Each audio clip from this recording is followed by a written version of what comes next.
This is a great hair tutorial for any special occasion, from your wedding to prom or just having a really nice romantic dinner out. If you want to recreate this look, then please continue watching this tutorial.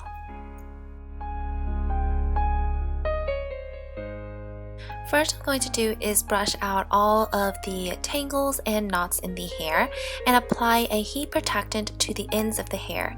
We're going to curl the hair in order to make it easier to work with for this updo. And I find it much longer lasting if you use a dry shampoo to the scalp of the hair prior to doing an updo. This is going to prevent your hair from looking greasy and oily at the end of the day, as well as it adds a little bit more volume.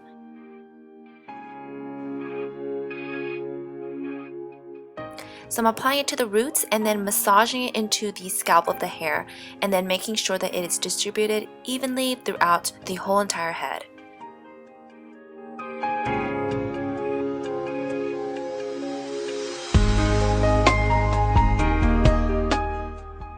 Next, using your favorite way to curl your hair, either with rollers, a curling iron, or a curling wand like I am, just curl your hair. It doesn't have to be perfect and it doesn't have to go any certain order. The reason why we're curling the hair is so that it can give you texture, so it will be easier to create this updo, as well as I find that adding heat to your hair really makes it shiny, so the end finish will look perfect.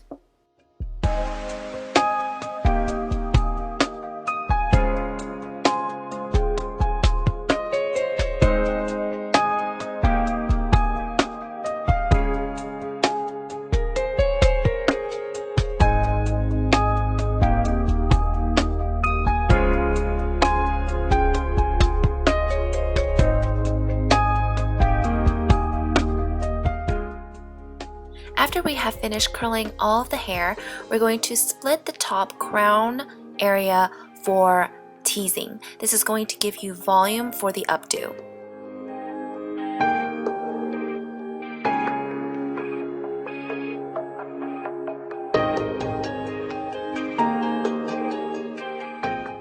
Using thin layers, we're going to spray hairspray to the roots and then start back combing. You can use any type of brush. I find that any brush really does do the work. What's really important is how you pick these sections for the hair. You don't want to go too at the center and the portion is too small. Then you would have like a cone-shaped head, and you don't want that. What we want is to grab the portion the majority across the head. That's going to really help with creating that fullness and the volume.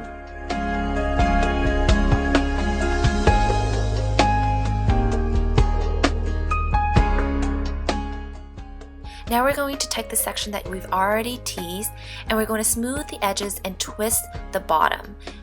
Loosely twist and then tuck it under. This is going to give you that perfect volume for the top of the hair. Once you find it to be perfectly placed, start bobby pinning all of it in place. Make sure that it's very secure. I like to crisscross the bobby pins to ensure that it is really, really secure. You don't want it to fall at the end of the day. Depending on your length of hair, for the ends, I like to twist it and then tuck it under the bump that we just made.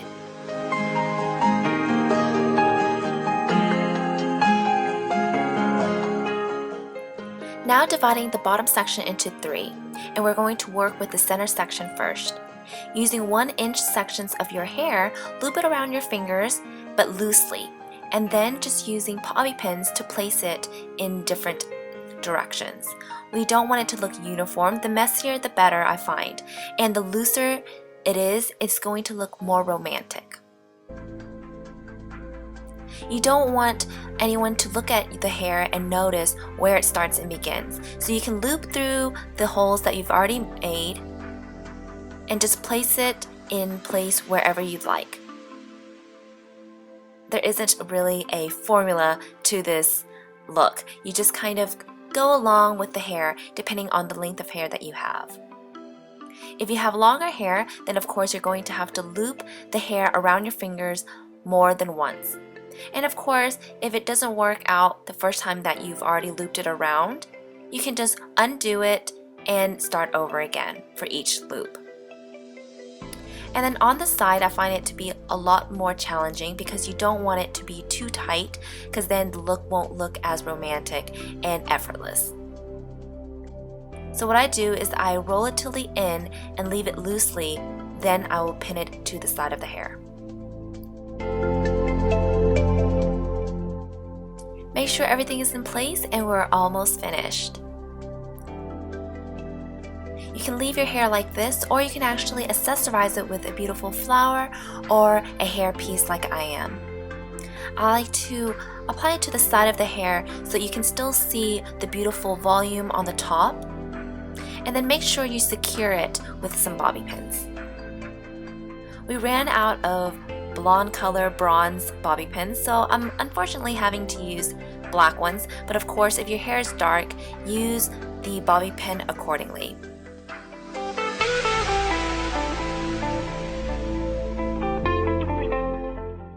Now moving on to the bangs. I like to use my straightener to curl the bangs to give it the most natural look. This way there isn't any crease and it's much easier to maneuver. In order to make the hair look more effortless, I like to tuck the bangs in with a bobby pin to hide any type of bobby pins that you need to use for the bangs. And that is the end finished look. It looks beautiful just like this without any other accessory, but of course a bridal look would not be completed without a veil. So right where we did the twist to tuck away the ends, that's a perfect place to place in the veil. Then you just fluff the veil a little bit, and my secret trick is to spray a little bit of hairspray into the veil so that it will stay in place, and that is the finished look. I hope you guys enjoyed this quick tutorial and hope that you find it helpful. This is the sneak peek of the beautiful bridal makeup. Please come back at the end of next week for the tutorial. Bye!